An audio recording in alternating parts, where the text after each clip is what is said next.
So, I have to start off by sharing with you a bit of a confession. I almost did not do this presentation today. I almost didn't. And the reason why is because a question kept popping up in my mind over and over again. And I'm willing to bet that a few of you had the same question when you were deciding whether or not to attend this presentation.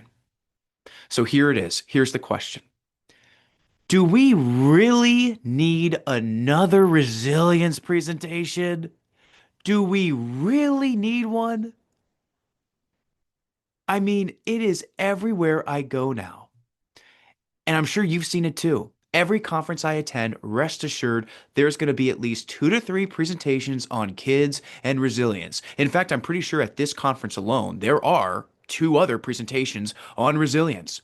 Every time I'm on the internet, rest assured, I'm going to come across an article or a blog post that covers kids and resilience. It's everywhere. So I couldn't help but wonder, what more do I have to add to the conversation? What more needs to be said about this? And I kept coming back to this question. Do we really need another resilience presentation?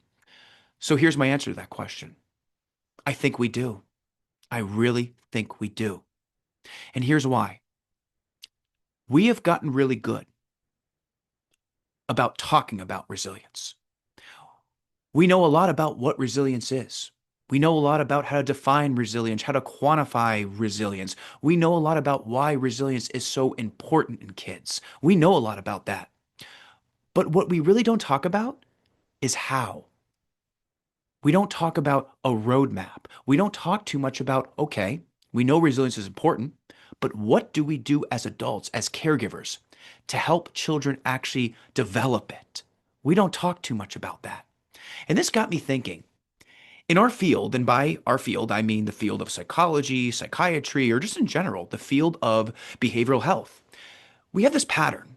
In the field of psychology, we have these cool theories, these great theories that help us understand ourselves. But what these theories often lack is a how. They often lack a roadmap of how do I take this theory and apply it to me. And I remember when I was first becoming interested in psychology, I remember learning all about Freud. And I remember learning all about our subconscious.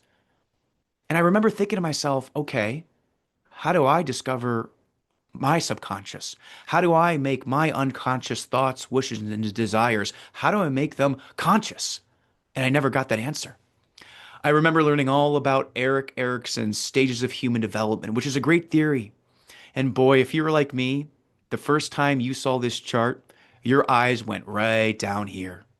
And I remember, I think I was a freshman in college the first time I saw this chart. So I was like 18 years old. And I was thinking about this.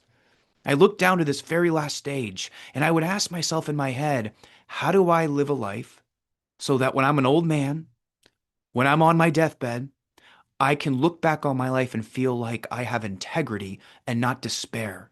But again, I never got that answer. Of course, I remember Maslow's hierarchy of needs. And boy, once again, if you were like me, I remember my eyes went right to the top, right here. I don't think I even read uh, the other parts of this pyramid because I couldn't help but look up here. And I tell myself, I want to get there. How do I get there? That's where I want to be. And again, I never got that answer. Resilience is the same way. Again, we've become really good at talking about resilience, of talking about what it is and why it is important in kids. And it is important. Oh boy, if there is a crown jewel in childhood mental health, this is it. Resilience is the one trait that we want kids to have, and that's the truth. But we don't talk too much about, okay, we know it's important, but now what? What do we do? What are the evidence-based interventions that actually work to help kids develop resilience? And that's the purpose of this presentation.